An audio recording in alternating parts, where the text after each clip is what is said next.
तो हम देख रहे हैं लगातार एक्सक्लूसिव जानकारियां जो है वो निकल कर आ रही हैं कि किस तरह से 4 लोग थे, पहले से ही इनको जो है वो पैसे पहुंचा दिए गए थे, हथियार बाकायदा पहुंचाया गया 15 दिन पहले।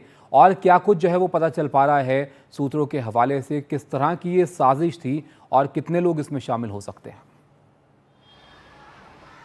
जी बिल्कुल ताबिश, लगातार जो इस पूरे मामले में ये पूरा जो बाबा सिद्दीकी का हत्या की गई है उस मामले में नई जानकारी सामने आ रही है, जिसमें सबसे महत्वपूर्ण जानकारी सामने आई है वो ये है कि इस पूरे मामले में 4 लोग शामिल थे। 4 लोगों को सुपारी दी गई थी और 2.5 से 3 लाख की सुपारी दी गई थी, जिसमें से जो 3 लोग थे जो हथियारे थे इस पूरे मामले में, जिन्होंने कल रात को 9:30 बजे बाबा सिद्दीकी के बेटे जीशान सिद्दीकी के ऑफिस के बाहर जाके फायरिंग की और जिसमें बाबा सिद्दीकी को 6 गोलियां फायर की गई और 4 गोलियां लगी, जिनसे उनकी रात को मौत हो गई थी। इस पूरे मामले में जो है वो लगातार नए पहलू सामने आ रहे हैं। ऐसे में एक और पहलू सामने आया है कि ये जो 3 आरोपी थे वो मुंबई के कुर्ला इलाके में पिछले 1 से 1.5 महीने से रह रहे थे। 2 सितंबर से वे मुंबई के कुर्ला इलाके में रह रहे थे और 14,000 के रेंट पे जो है वे एक भाड़े के मकान में रह रहे थे। वहीं से वो लगातार जो है पूरी रेकी कर रहे थे, क्योंकि बांद्रा से कुर्ला तक का जो डिस्टेंस है वो बेहद कम है, 15 से 20 मिनट का समय लगता है। और इसी के लिए कुर्ला इलाके को चुना गया, क्योंकि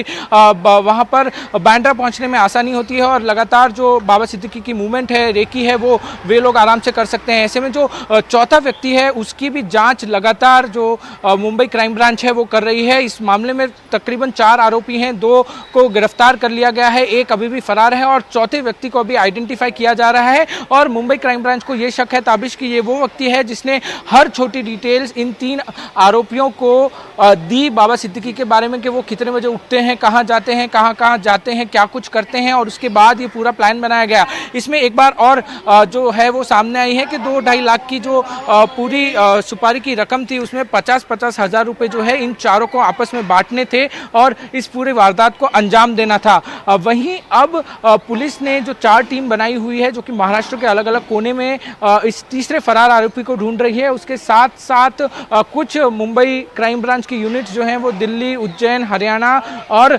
दिल्ली भी पहुंची हैं और वहां भी जो है इस पूरे मामले की जांच की जा रही है। साथ ही साथ जो जांच एजेंसियां हैं वो लगातार इस मामले में जांच कर रही हैं। अगर हम ताबिश देखें तो मॉडस ऑपरेंडी वैसा ही है जैसा सलमान खान के मामले में सामने आया था। सलमान खान वाले मामले में भी 2 महीने तक पूरे सलमान के पनवेल वाले फार्म हाउस पे रेकी की गई थी, फिर सलमान के घर के बाहर रेकी की गई थी। वहां लगातार रेकी करने के बाद एक दिन ये प्लान किया जाता है कि सलमान के घर के बाहर जाया जाएगा और वहां पर जो है वो गोलीबारी की जाएगी। वहीं इसमें एक और चीज सिमिलर है, वो ये है कि 15 दिन पहले इन तीनों आरोपियों को हथियार मुहैया कराए गए थे और एक ह्यूमन कुरियर के जरिए ये हथियार मुहैया कराया गया था। और ये ऐसा ही हुबहू मॉडस ऑपरेंडी है जो कि लॉरेंस बिश्नोई गैंग लगातार अपनाता है। तो ये बहुत सारी ऐसी चीजें हैं जो इस पूरे मामले में निकल के सामने आ रही है और लगातार अपनी जांच का दायरा मुंबई क्राइम ब्रांच बढ़ाती जा रही है।